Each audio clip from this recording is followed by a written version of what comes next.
Expedition 6. The Source. Journal entry. Once in the far north of Kruger National Park's pafuri area, I found a clear pool of spring water rising out of the earth. The pool was surrounded by 3 huge ebony trees, and as I arrived, a giant eagle owl flew out from under the deeply shaded branches. The presence of the owl added some intangible sense of spirit to the place. The water was crystal clear and bubbling happily out of the earth. As I knelt to put my lips to the water, I felt like I was being let into some great secret. My body took on the shape of an animal drinking, lips to the water, and an archetypal connection, millions of years old, ran like a current through me. I, like the wild animals of that wild place, was drinking from the secret source. I think to know wild water in these times is the kind of thing we have forgotten to even know we want. The way it runs into you, full of the codes of the minerals and plants of that place. Wild water is full of information that attunes your body with its energy. Unbottled, untreated, having never known a pipe or a cistern, wild water is full of spirit. In this episode, I'm going to talk in a very shamanic way about how to get to know a river. I'm going to talk from inside the mythological as a way to share how I'm making meaning with the world around me. I might start the story like this. Once upon a time, a man lived in a tree by a river. Far off to the west, he could see the high mountains in which that river rose. The man longed to know the spirit of the river, for it gave so much life on its journey. He knew that he must go to those mountains to know from where the water of that river was born. Only then could he truly know the river. This was running through my head as the pickup swung through the foothills and climbed the escarpment. As the crow flies, the mountains are only 90 kilometers from where I had lived in the tree, but by car it's a circuitous 180-kilometer winding drive that took you from 300 meters in the lowlands up to about 1,600 meters on the edge of South Africa's high plateau.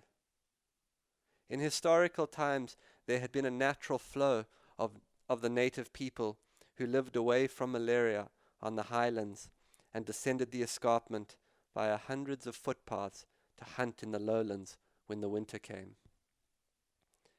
My destination was my friend's bungalow, a beautiful mountain cabin with no lights and streams full of trout that flowed past it. The landscape around the house was a rugged kind of African Scottish highland, high-ridged terrain with deep vegetative gorges, forests, unusual birds, large eland antelope and mountain reedbuck, and a silence in which a leopard that was never seen slipped past. That first night in the bungalow, the man did not sleep. He was between this world and the next. All night he tossed and turned in the darkness and dreamed that the mountains had a message for him. Eventually I rose well before dawn, drank a cup of coffee, and set off with my friend through the freezing dark for the highest peak. Mount Anderson is the watershed from which all of the rivers that run east to the Kruger National Park flow. Through a trailless darkness, we walked for the summit, the stars giving way to a crisp dawn.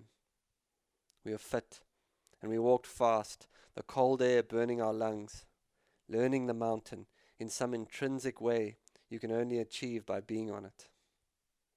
The summit at dawn was icy, with a whipping wind and a thick fog, so that one could not see how the land fell to the east, calling to the water. But up there on the peak, I left an imprint of my body, so I could always suddenly be back there. so I could always send a greeting upstream to the mountain from my home in the lowlands. What I could now say is that I had been to where the rivers rise, the source. The source, but not the source of the source. Water is too free for that, and one can never really say where water begins or ends. And in that way, if you know water somewhere, you know water everywhere. The man came down from that communion with the high peak on stiff legs and found a cold mountain pool to swim in. The water was freezing with aliveness, and he drank and drank, saturating himself, baptizing his body in that kind of wild mountain purity. I tell you these things in these ways as a remedy. I don't mean to be flowery or poetic. But in my time with native people, I started to think of the relationship with all things as an exchange of an unseen aliveness, a connected story, like the story of all water, a story in which you weave yourself into the web of other currents of life. You become a part of a river, a mountain, a friend to all things. You can interact with the experience of living on so many levels. And for me, there is always a story within the story. And this is the way of meaning making. Meaning making is the way we make the story of our life. What a wonderful idea. The idea that you can make the story of your life. I could tell you that on the night of the day we summited, we drove up a steep hill with a bag full of beers to watch the sunset. The light cut the cold mountain air in clear, blazing, holy gold. I looked to the peak of the mountain now as a place I knew and that knew me, the place where the river begins, a source of life and a personal relationship. The remedy for this strange time is to remember the story of the great relationship. We have to be soft enough and wild enough to tell it, to remember how to be friends with the earth in personal ways, personal relationships with rivers and mountains and trees, till it's normal again to be married to a volcano, to be related to a bear, and for a leopard to come to you to remind you that there is magic. Leaving that hillside at dusk, the man saw a flash of eyes in the headlights. Then, as if materializing slowly into form, into the half-light, the shape of a leopard. A huge male, with a thick neck, sunk low to the ground and stepped off the road, but did not run.